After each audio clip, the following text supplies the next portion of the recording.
Discovery for a local homeowner who learned two wanted men were hiding in his garage. Early this morning, officers flooded the neighborhood in Northeast Portland with drones, canines, and tactical teams. Fox 12's Mackenzie Richmond joins us live. Mackenzie, I understand you have a brand new interview with that homeowner. Yeah, most definitely a terrifying morning for him and his wife, who were just sitting inside their home watching the suspects run through the yard and into the garage from out their window. Very scary, and we'll hear from him directly in just a moment. But first, I want to break down how this all began. Now, police have told us that it started right here at Northeast Sandy Boulevard and 75th around 3 this morning. They initially responded to the scene after a caller reported a suspicious vehicle here. But when they approached that car, two people who were inside took off running. Now, officers found a gun inside the car, which then immediately raised concerns for public safety. So they set up a perimeter, called in canine units and drone operators, along with CERT, Portland's Special Emergency Response Team. Now, teams spread out throughout backyards and garages in the neighborhood, all looking for the suspects.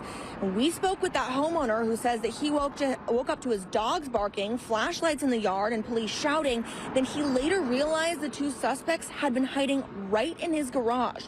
And he shared video with us that he captured from inside his home. Take a look. It shows the men moving through his backyard.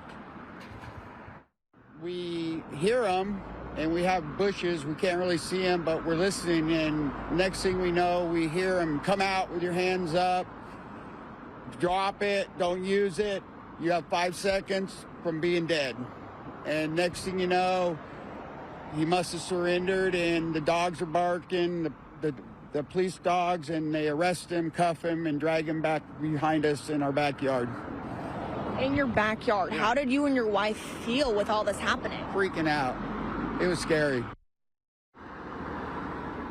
We now know that the suspects are 26-year-old Malik Romero Franklin and Malcolm Shabazz Royster. Now, both of them are facing several gun charges, including felon in possession of firearm and possessing a loaded firearm in public. Now, they're both being held without bail. Thankfully, no one was hurt, but this was a massive response overnight that had many neighbors like Rick waking up to police lights, loudspeakers, and a lot of questions and concerns. But police have said there is no ongoing threat to the public at this time. Again, both of the suspects are now in custody. For now, reporting live in Northeast Portland, Mackenzie Richmond for Good Day Oregon. Mackenzie, thank you.